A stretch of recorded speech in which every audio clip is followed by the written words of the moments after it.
Let's go live. This is in Vancouver, where officials with the BOLO program, they're unveiling the country's top 25 most wanted criminals. Stealing a car. You're at the top of this list because we believe you pose a serious threat to any person and any place where you may be. Brian Fuentes Gramajo fits that bill. Quite often, the charges we lay paint a very narrow picture of the crimes committed. In this case, it's first-degree murder. On the surface, we're talking about the death of a young man who was shot and killed in a parking lot of a Toronto mall on July 17th of this year. But devastating as that murder was and continues to be for that young man's loved ones and family, and unsafe as it has made that community feel, I've flown across the country today not only for the justice of one family or the safety of one community. Brian Fuentes Gramajo isn't from Toronto, and quite frankly, I doubt that he's there today.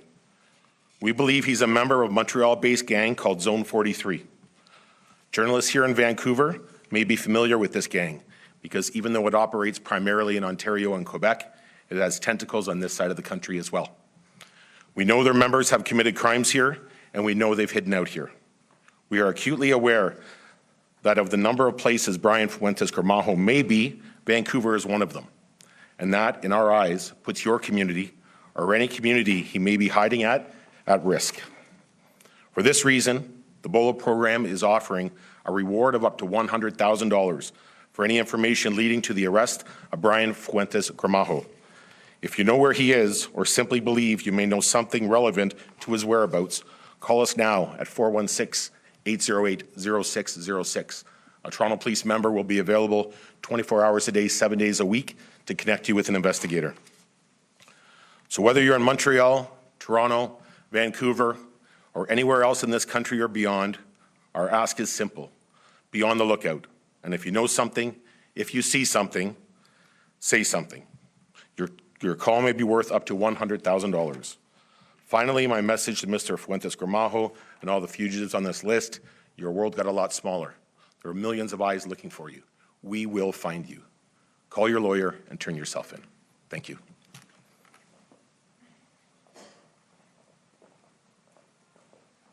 Thank you, everybody. Merci à tous. So we will move now to the question period. I would ask a couple of things. First, that you move to the microphone that is set up over on this side of the camera banks so that your online colleagues can hear you. Identify yourself and try to keep your questions not case-specific. As I mentioned earlier, there will be investigators available for one-on-one interviews for those case-specific questions following the question and answer period, and also following Q&A, we will have that proper photo op. So we now open to questions. Hi, this is Cecilia with City News. My question is for Mr. Langois. Since the establishment of the program, sorry, I don't know if you see me. Hi. I see you. Of the 40-something fugitives that you have arrested since this program started, how many of those arrests were thanks to public tips and information from the public? So that's a good question.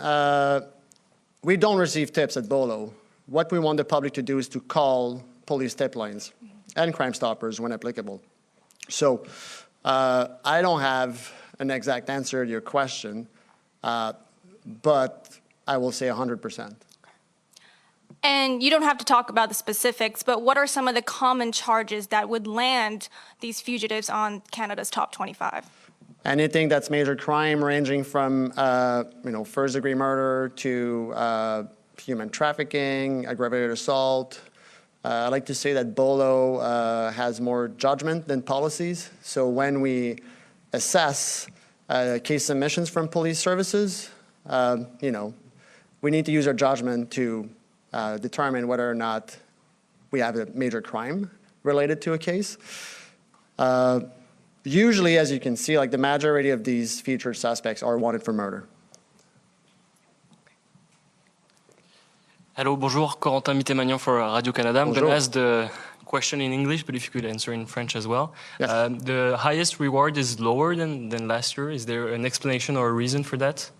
That's a good question. So we use different strategies. And so right now, All our top 5 suspects have reward of up to $100,000 for any information leading to their arrest.